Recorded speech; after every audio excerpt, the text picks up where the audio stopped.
In the year 154 BCE, before a single banner was raised in rebellion, before an army marched or a city closed its gates, children were already trapped inside the walls of the Han capital. They did not know it yet, but their lives were the counterweight holding the empire together.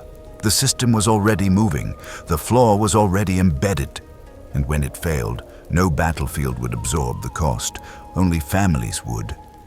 One of those children was a prince, the son of a regional king. He lived inside Chang'an under imperial roofs, fed at imperial expense, watched by imperial clerks. His father governed a distant territory with soldiers, tax collectors, and judges. But every decision that father made, every hesitation, every thought of defiance, passed first through the knowledge that his heir slept where the emperor could reach him in minutes. This story is not about conquest. It is about a rule, a procedure so cold, so reliable, that rebellion became a calculation families could not afford to finish. It is about how the Han state replaced marching armies with something quieter and more final. This is a story about how imperial order was enforced not on battlefields, but in the capital, where the lives of children decided the fate of provinces before revolts ever began. If you value historical stories that confront power without spectacle, subscribe to the channel, like this video, and comment with the moments that unsettled you most. These systems only survive because they feel distant, until they aren't. The Western Han Dynasty inherited an empire that was wide, wealthy, and fragile. The Qin had unified China by force and terror, and then collapsed under the weight of its own speed. The Han, founded in 202 BCE, promised something different: continuity instead of shock, procedure instead of chaos. But the problem they faced was structural. The emperor ruled from Chang'an, while semi-autonomous kings, often his own relatives, governed the frontiers. These kings commanded troops, they collected taxes, they administered justice. On paper, they were loyal.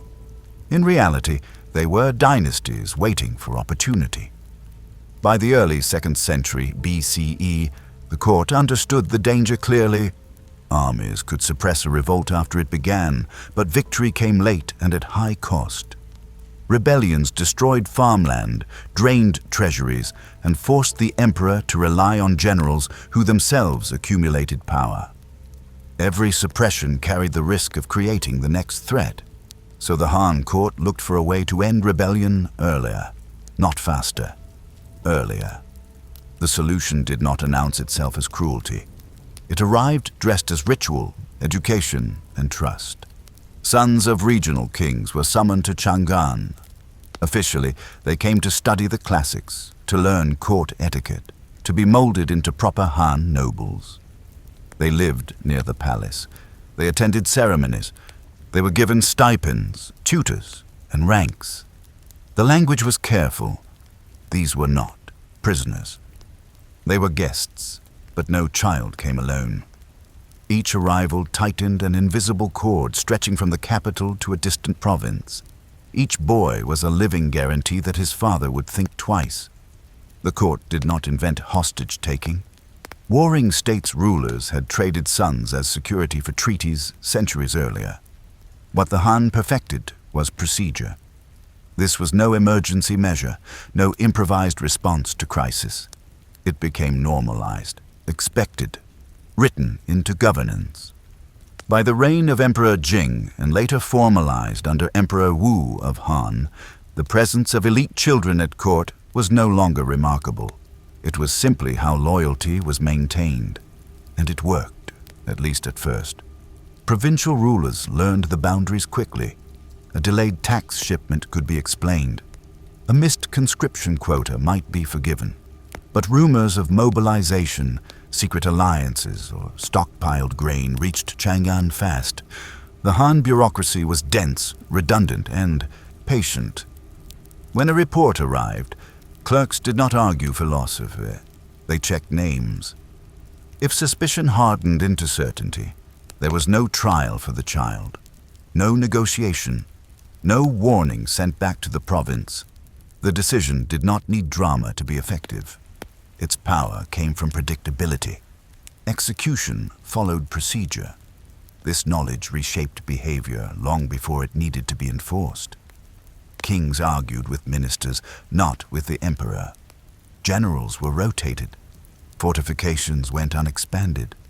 Ambitious plans were quietly abandoned, not because the emperor threatened war, but because everyone understood where the first blood would fall. Inside Chang'an, the children felt the system without fully seeing it. They were educated alongside imperial relatives, dressed alike, praised for obedience, but they were also counted, watched, recorded. Their names were tied to reports filed hundreds of miles away. For the court officials overseeing them, this was not sadism, it was governance, a clean solution to a messy problem. Armies cost grain and lives, hostages cost only resolve. Yet pressure was already building. Every prince at court was also a reminder to the emperor's own family. The rule that protected the throne from rebellious kings could, in theory, be turned inward. The system did not distinguish between enemies and kin, only between loyalty and disobedience. By the middle of the 2nd century BCE, the capital was full of young nobles who laughed, studied, and competed as peers, while their fathers governed under silent threat. The empire looked stable. Revolts declined. Borders held. But stability achieved this way carries its own corrosion. Because once a ruler understands that loyalty is enforced through his children, trust does not grow. It calcifies, and every decision becomes heavier, slower, and more fearful. The Han state had succeeded in ending revolts before they began, but it had also taught an entire generation of elites that the empire did not need to hear their grievances to end their line. And that lesson would not stay contained forever. Acceptance came quietly. That was the first sign of how effective the rule already was. By the 160 BCE, most regional kings no longer argued when the summons arrived. They prepared their sons. Tutors were dismissed. Mothers wept in private. Carriages were assembled with ritual precision. The language used at court remained courteous. Education, refinement, proximity to the Son of Heaven, but no one misunderstood the transaction. A child entered Chang'an. Loyalty was renewed. For the emperor, this compliance looked like stability. For the bureaucracy, it was proof of administrative success. But beneath the surface, something had fractured. Provincial rulers were no longer negotiating partners. They were risk managers, calculating around a single variable, whether their obedience was still convincing enough to keep their bloodline alive. This shift mattered most during moments of uncertainty, when the empire itself was under pressure. In 154 BCE, that pressure broke into the open during the rebellion of the 7 states. Several regional kings, angered by land reductions and fearful of imperial encroachment, rose in coordinated revolt against the throne of Emperor Jing of Han.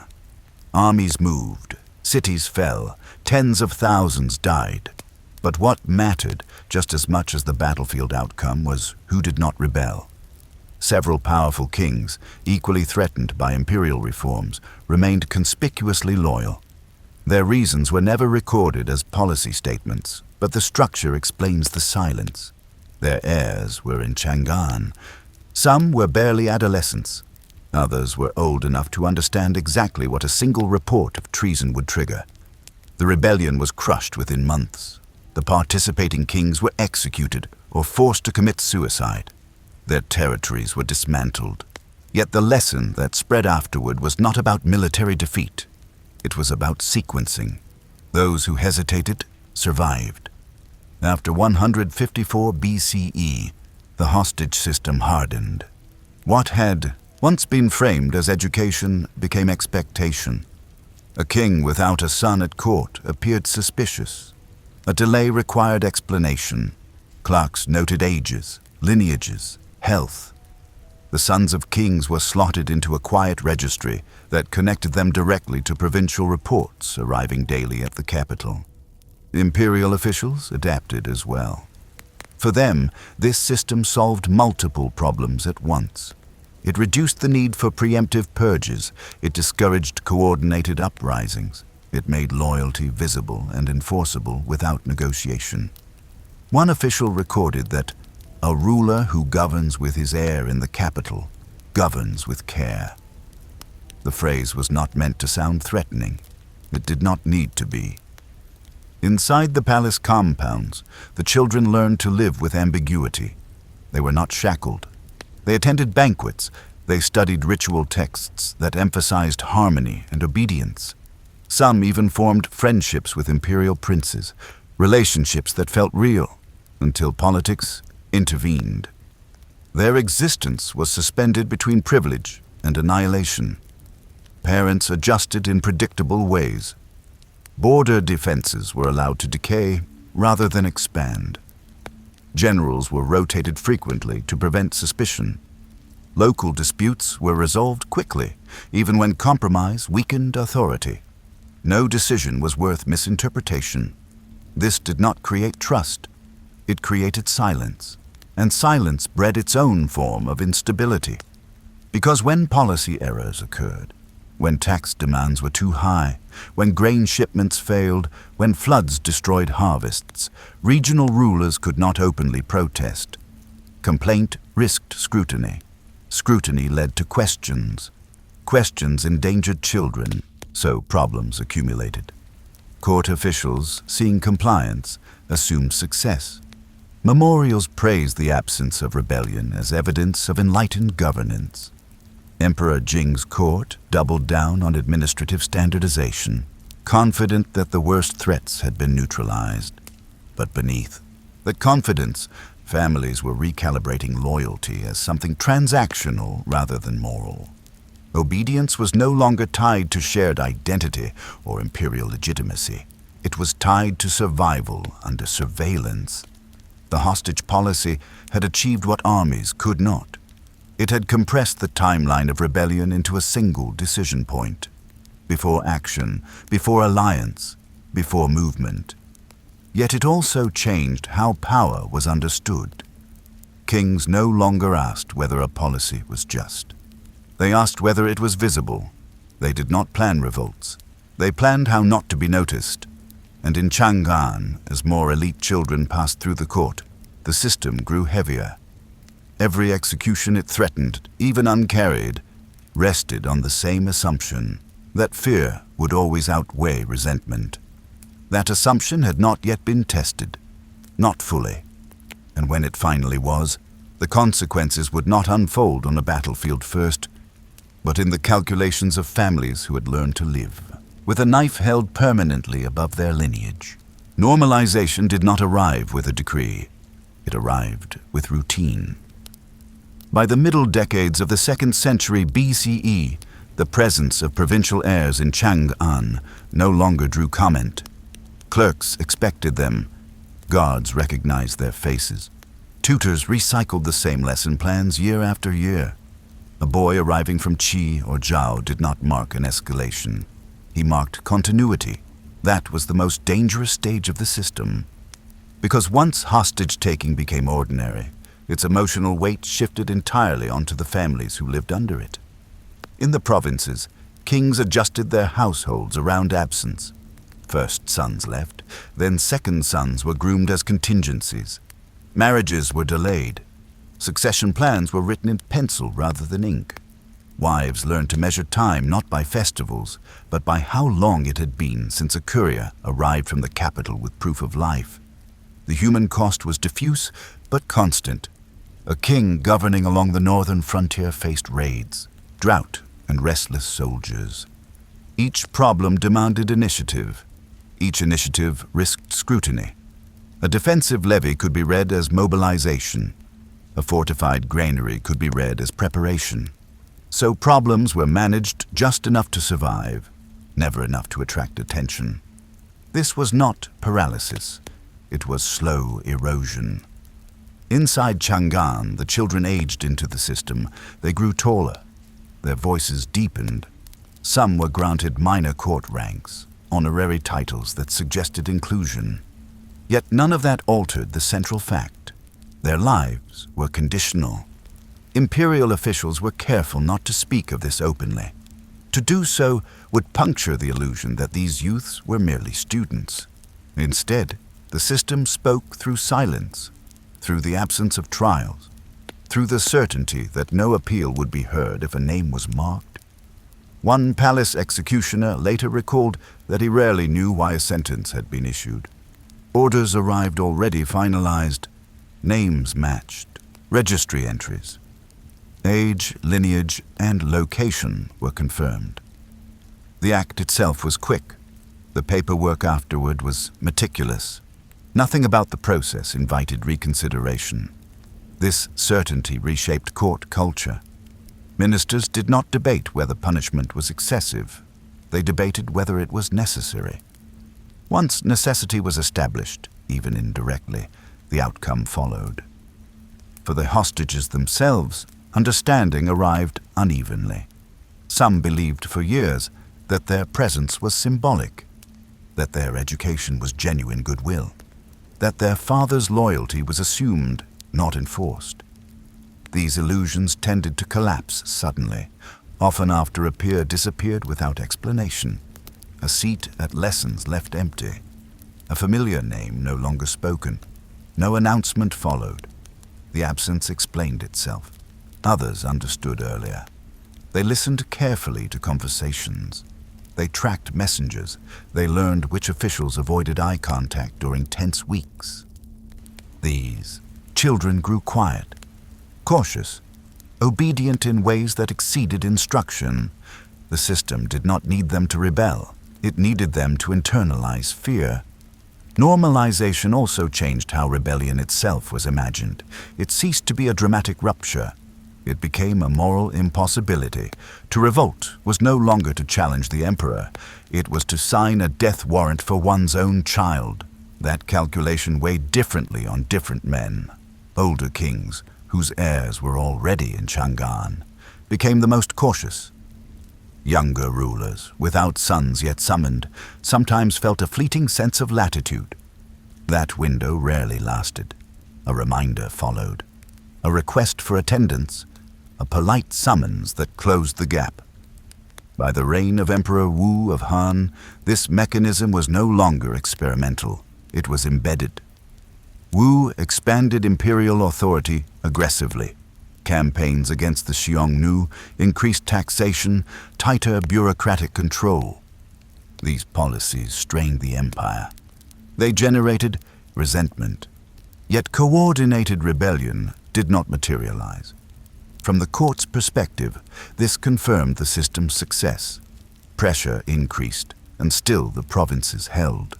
The absence of revolt was taken as consent. What went unmeasured was the quality of that consent. Resentment did not vanish. It sank inward. Kings complied publicly and cursed privately.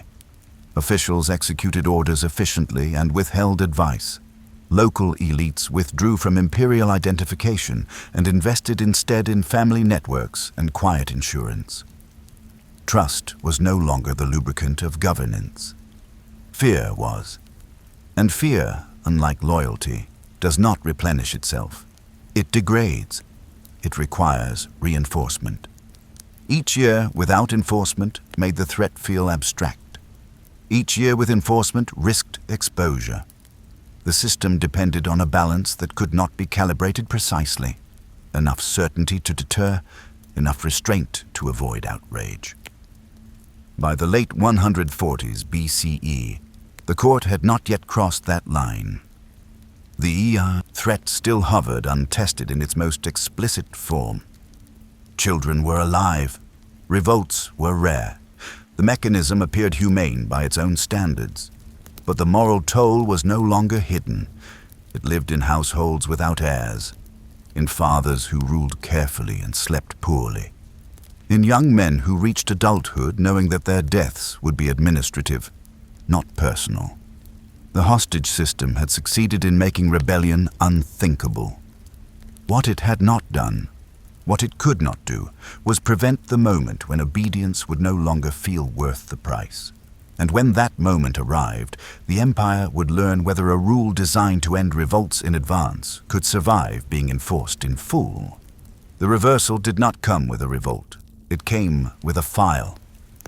In the early 120s BCE, a memorial reached the desk of Emperor Wu of Han accusing Liu An, Prince of Huainan, of conspiracy. The charge was not built on armies in motion or banners raised. It rested on correspondence, private gatherings, interpreted intent. The accusation was enough.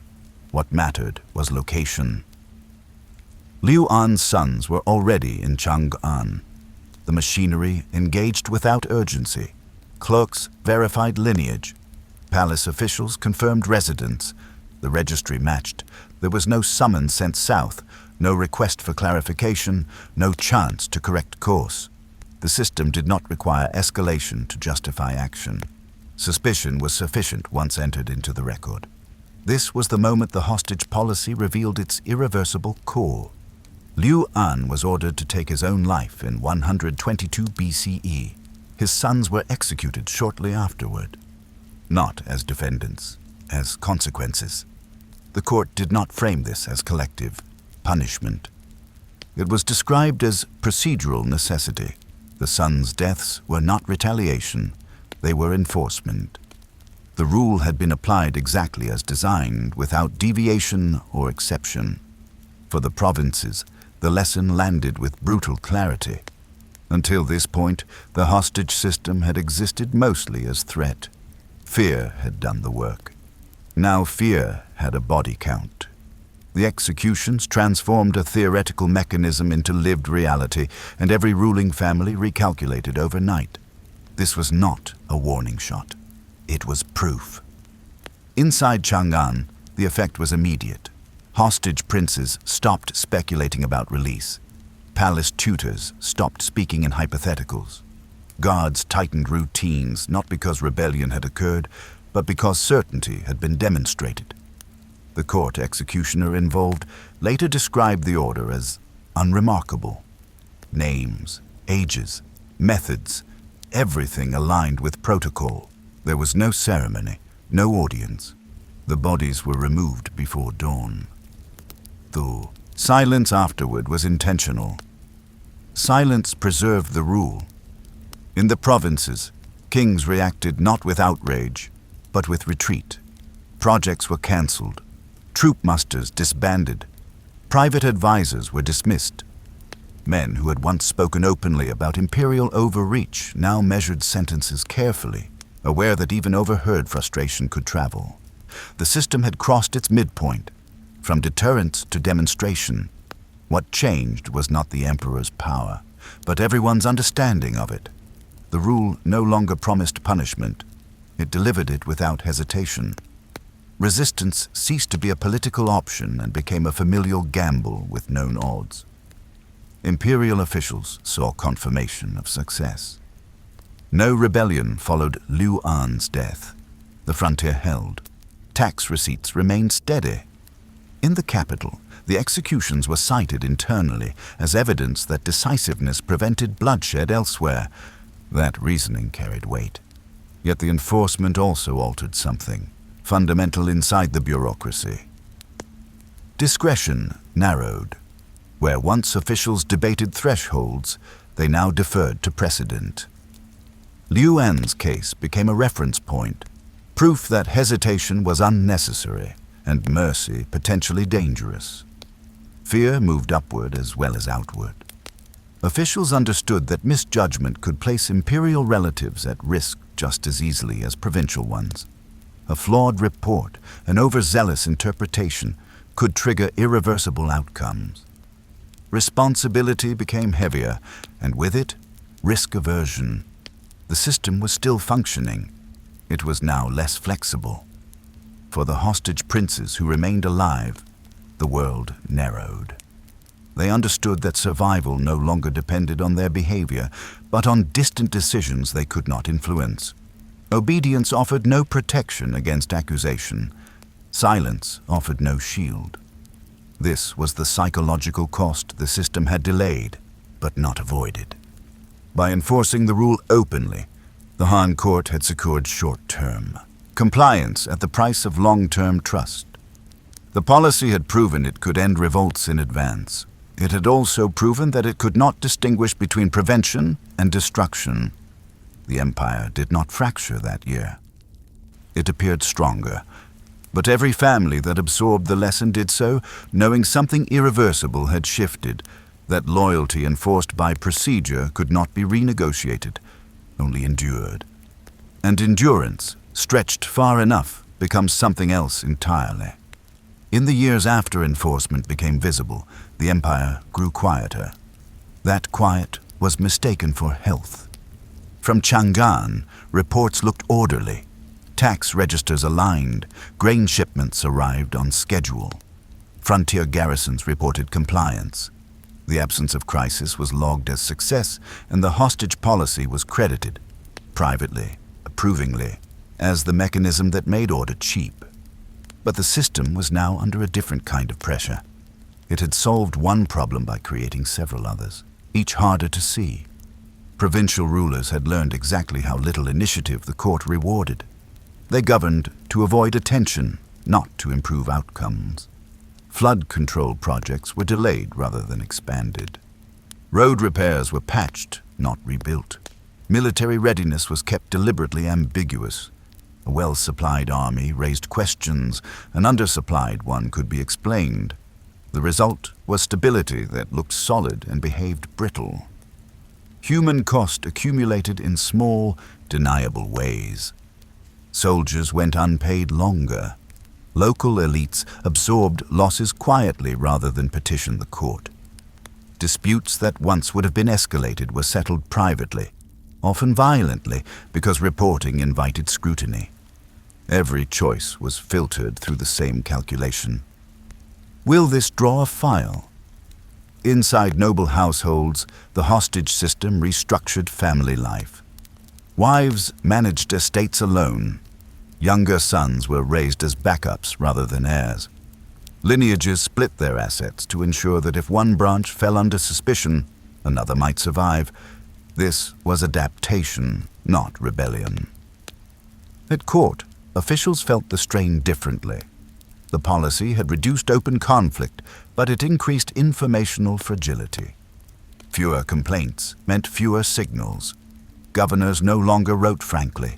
Memorials became formulaic. Praise replaced diagnosis. The bureaucracy began to mistake silence for agreement.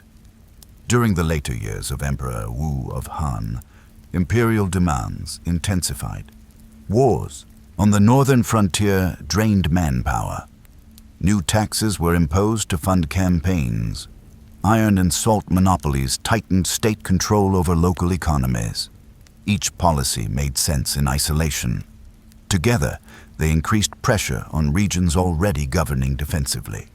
Yet revolts did not erupt. This reinforced the court's confidence. The hostage rule appeared to absorb every shock. Where earlier dynasties would have faced open defiance, the Han received compliance. The conclusion seemed obvious. Fear worked. What went unmeasured was what fear displaced. Loyalty, once expressed through ritual and shared identity, was replaced by risk management. Kings obeyed because deviation was fatal, not because alignment felt mutual. Officials enforced because precedent demanded it, not because judgment allowed nuance. The system still functioned. It functioned too well. Because when obedience is guaranteed, feedback disappears. Errors compound unnoticed. Local crises are hidden until they metastasize. The court, insulated from dissent, begins to govern an abstraction rather than a living empire. Signs of brittleness appeared at the edges. Frontier commanders rotated so frequently that institutional memory thinned. Tax collectors met quotas by exhausting reserves, not by sustaining productivity. Banditry increased in marginal zones, handled quietly to avoid reports. Each fix avoided attention. but each also weakened the structure beneath. And always, in Chang'an, the hostages remained. Their presence now served a different purpose. They no longer deterred rebellion through uncertainty. They enforced compliance through precedent. Everyone knew the outcome. That knowledge compressed political imagination. No one planned change. They planned survival. This created a paradox the system could not resolve. The more effective the threat became, the less capable the empire was of correcting course. Reform requires friction, complaints, resistance, negotiation. The hostage policy erased those signals. It made resistance unthinkable and reform unnecessary, right up until it became unavoidable. Families understood this before institutions did. Some began to hedge quietly. Wealth was moved, alliances were softened. Marriages linked distant houses not for ambition, but for refuge. These were not conspiracies. They were insurance policies against a state that had made loyalty non-negotiable. From the capital, none of this looked like decay. It looked like order. The hostage rule had delivered short-term stability exactly as promised. It had ended revolts in advance. It had spared the empire repeated wars, but it had also trained every layer of governance to choose concealment over correction. The system still stood. The silence still held. What remained uncertain was how much pressure it could absorb before fear stopped functioning as glue and started functioning as a solvent. The limits of the rule did not appear as defiance. They appeared as distortion. By the final decades of Emperor Wu of Han's reign, the hostage system was still intact. Sons remained in Chang'an. Registries were maintained. The threat remained absolute. Yet loyalty, the thing the rule was meant to secure, had thinned into something brittle and performative. Obedience continued. Alignment did not. Imperial pressure had reached its height. Endless frontier wars consumed grain and men. Taxation tightened again. Legal codes expanded, penalties sharpened. The court demanded efficiency from a system already governing by concealment. Provincial rulers adapted not by resisting, but by misdirecting. Reports were edited before submission. Blame was pushed downward onto subordinates. Failures were reframed as local anomalies rather than structural strain. Governors learned how to write memorials that satisfied expectations without revealing reality. This was not conspiracy. It was survival. Inside a system that punished visibility more reliably than incompetence. At the center, officials struggled to interpret what they were receiving. The hostage rule had eliminated overt rebellion, but it had also removed honest dissent. Without friction, policy feedback collapsed into rumor and inference. Decisions were made based on partial truth, then enforced with full certainty. That gap widened dangerously during moments of crisis. When shortages emerged, the court suspected hoarding. When border units faltered, the court suspected disloyalty. When rumors circulated, the court suspected plotting.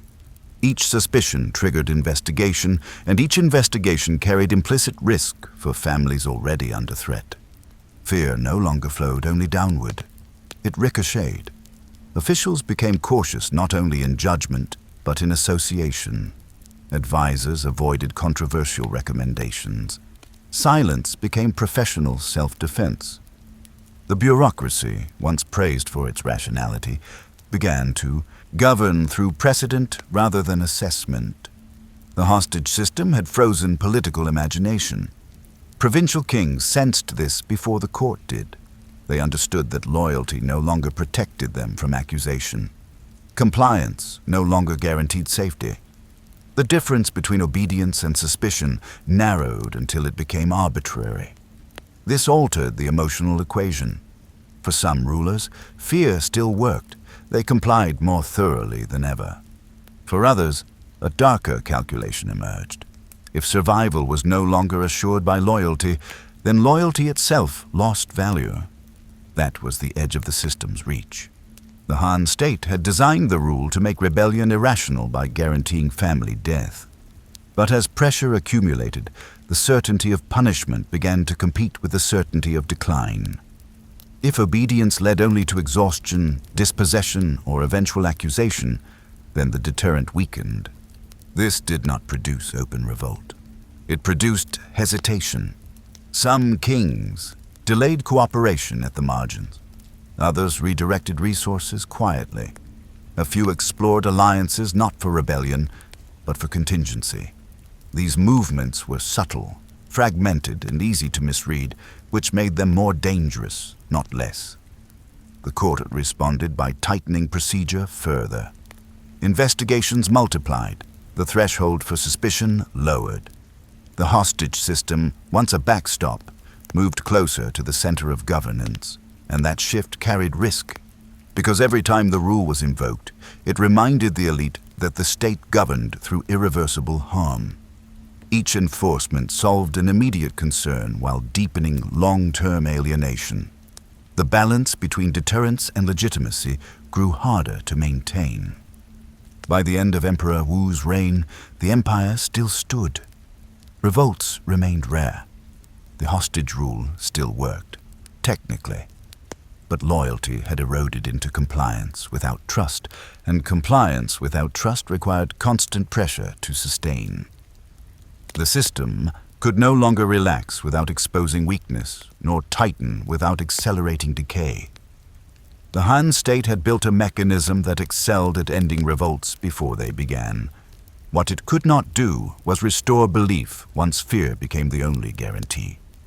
And the closer the court moved to that realization, the more unstable its control became, because a rule designed to eliminate negotiation leaves no room to retreat when obedience finally begins to fail. The climax of this system did not arrive as an uprising. It arrived as exhaustion. By the end of Emperor Wu of Han's reign, the hostage rule had reached its most refined form. It was precise, it was predictable, it was feared, and it was everywhere. Sons still lived in Chang'an. Registries were still updated. The court still believed it had solved the problem of rebellion. But the empire it governed was no longer the one the rule had been designed to protect. The wars had taken their toll. Decades of campaigns bled the treasury and the countryside. Emergency taxes became permanent. Extraordinary measures became routine. Each new demand leaned on the same assumption: compliance would follow, because defiance was unthinkable. That assumption finally broke, not through coordinated revolt, but through accumulated refusal to care. Provincial rulers continued to obey, but they no longer invested. They extracted and forwarded. They managed decline rather than growth. Loyalty was performed, not felt. When disasters struck, floods, famine, unrest, the response was containment, not correction. Problems were localized, hidden, and left to fester. The hostage system could prevent rebellion. It could not compel competence. When accusations surfaced, enforcement still followed procedure. Families were still destroyed without trial. Each act reinforced the rule's certainty and hollowed out what remained of trust. The court mistook fear for stability until fear stopped producing results. After Emperor Wu's death, his successors inherited an empire that looked intact and behaved fragile. The mechanism that had once replaced armies now replaced judgment. Officials reached for it reflexively because it was the only tool that had never failed. But tools designed for prevention are dangerous when used for repair. As political struggles intensified in the later Han court, suspicion spread inward. Factions accused factions. Lineages were scrutinized. The logic of the hostage system, collective consequence without negotiation, crept closer to the center of power. What had once been reserved for frontier kings now threatened imperial relatives and senior officials. The empire had normalized irreversible punishment. This did not immediately collapse the Han state. What it did was alter how collapse would look. When authority finally failed, it would not shatter in open rebellion first.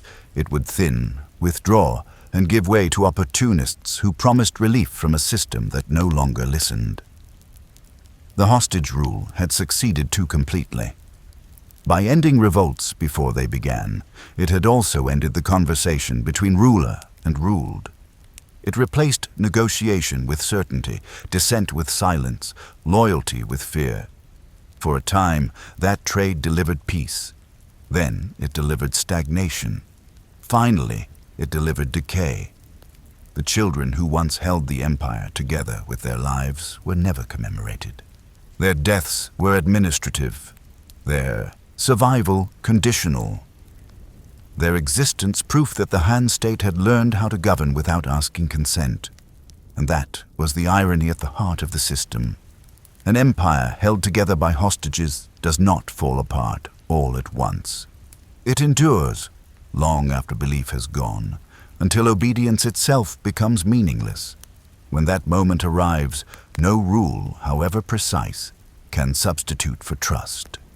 The Han did not lose control because its mechanisms were weak.